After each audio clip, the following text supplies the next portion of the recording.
Telur ceplok rebus yang kelihatannya sederhana, banyak orang kesulitan membuatnya di rumah. Selain lengket di panci, juga mudah membuat kuahnya keruh. Tips yang saya bagikan hari ini sangat mudah dipahami. Didihkan air dalam panci, tambahkan sedikit air ke dalam mangkuk, pecahkan sebutir telur. Dekatkan mangkuk ke permukaan air, lalu masukkan telur. Ini adalah kunci agar telur tidak pecah saat direbus. Saya sudah membagikan ratusan resep masakan rumahan, tapi belum juga mendapatkan like dari Anda untuk sebagai dukungan. Saya sangat berterima kasih. Tutup panci dan diamkan selama 2 menit hingga telur terbentuk. Tambahkan garam, penyedap rasa, kecap asin, minyak wijen, daun bawang, dan ebi ke dalam mangkuk. Terakhir, tambahkan setengah mangkuk air panas, aduk rata. Setelah 2 menit, nyalakan api kecil dan masak selama 2-3 menit. Telur ceplok rebus yang dibuat seperti ini sangat cocok untuk sarapan bayi. Kuahnya segar dan lezat, penuh nutrisi. Jika Anda suka, ikuti saya dan simpan resep ini untuk dicoba di rumah. Banyak orang membuat sup telur tomat di rumah, dan suka langsung memasukkan tomat ke dalam panci untuk direbus. Itu adalah kesalahan besar. Cara ini sangat mudah, asalkan kamu bisa merebus air. Rendam tomat dalam air mendidih selama 30 detik, agar kulitnya mudah dikupas. Kemudian potong kecil-kecil dan sisihkan. Pecahkan 3 butir telur ke dalam mangkuk, aduk rata dan sisihkan. Tanpa terasa, saya sudah memposting lebih dari 800 video dan belum mendapatkan like dari Anda.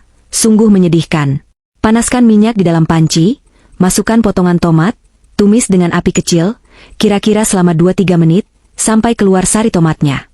Kemudian tambahkan air secukupnya, bumbui dengan garam dan penyedap rasa ayam, lalu tambahkan sedikit demi sedikit larutan tepung maizena untuk mengentalkan, baru kemudian tuangkan kocokan telur. Didihkan dulu, baru tuangkan telur, agar telur yang terbentuk lebih lembut dan licin. Setelah mendidih, matikan api.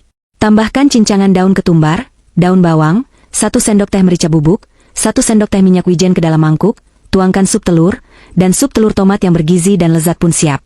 Sangat mudah, bukan? Cepat buat untuk anak-anakmu di rumah.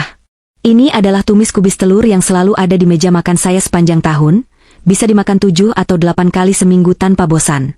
3/4 bagian kubis seberat 51 kati dipotong-potong menjadi irisan tipis untuk disiapkan. 4 butir telur dikocok dan digoreng hingga matang.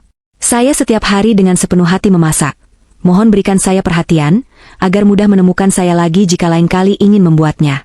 Panaskan minyak, tumis bawang daun dan bawang putih hingga harum, masukkan kubis dan irisan wortel, tumis dengan api besar hingga setengah matang. Tuangkan telur, bumbui dengan garam, kaldu ayam, kecap asin, saus tiram, aduk rata dan siap disajikan. Kubis tumis telur seperti ini sungguh sangat menggugah selera. Banyak orang yang gagal membuat sup telur mata sapi rebus di rumah. Seringkali lengket di panci dan kuahnya jadi keruh. Tips yang saya bagikan hari ini akan langsung bisa Anda kuasai dalam sekali lihat. Rebus air hingga mendidih, lalu matikan api. Tambahkan sedikit air ke dalam mangkuk, pecahkan telur ke dalamnya, pastikan telur segar, dekatkan mangkuk ke permukaan air, lalu masukkan telur dengan hati-hati. Ini adalah kunci agar telur tidak pecah dan menyebar. Tutup panci dan masak selama 2 menit hingga terbentuk. Dalam mangkuk terpisah, campurkan garam, penyedap rasa, kecap asin, minyak wijen, daun bawang, dan ebi. Terakhir, tambahkan setengah mangkuk air mendidih, aduk rata. Setelah 2 menit, nyalakan api kecil dan masak selama 2-3 menit. Sup telur mata sapi rebus yang dibuat seperti ini sangat cocok untuk sarapan anak. Kuahnya segar dan lezat. Simpan resep ini dan segera coba buat. Banyak orang setelah membeli bayam merah tidak tahu cara memasaknya. Kamu bisa coba masak tumis bayam merah bawang putih seperti saya, rasanya renyah, segar, dan tidak berminyak. Pertama, rendam bayam merah dengan air bersih yang sudah ditambahkan sejumput garam selama 10 menit. Langkah ini efektif mengeluarkan telur serangga dan kotoran di dalamnya. 1 like kecil darimu sangatlah mudah, tapi bisa membuatku senang seharian.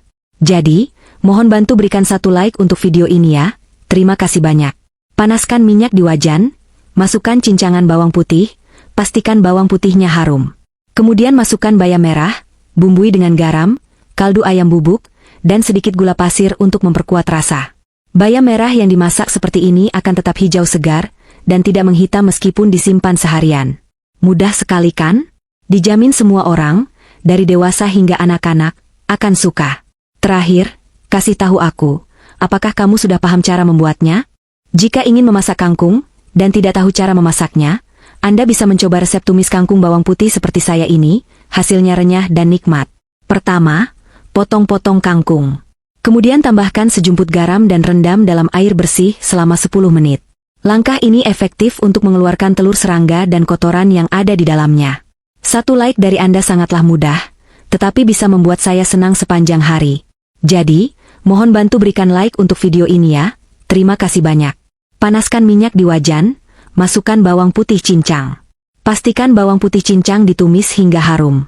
Kemudian masukkan kangkung, bumbui dengan garam, penyedap rasa, dan sedikit gula pasir untuk memperkuat rasa. Kangkung yang ditumis seperti ini akan tetap hijau dan tidak menghitam meskipun disimpan seharian. Mudah sekali, bukan? Bahkan anak-anak pun suka.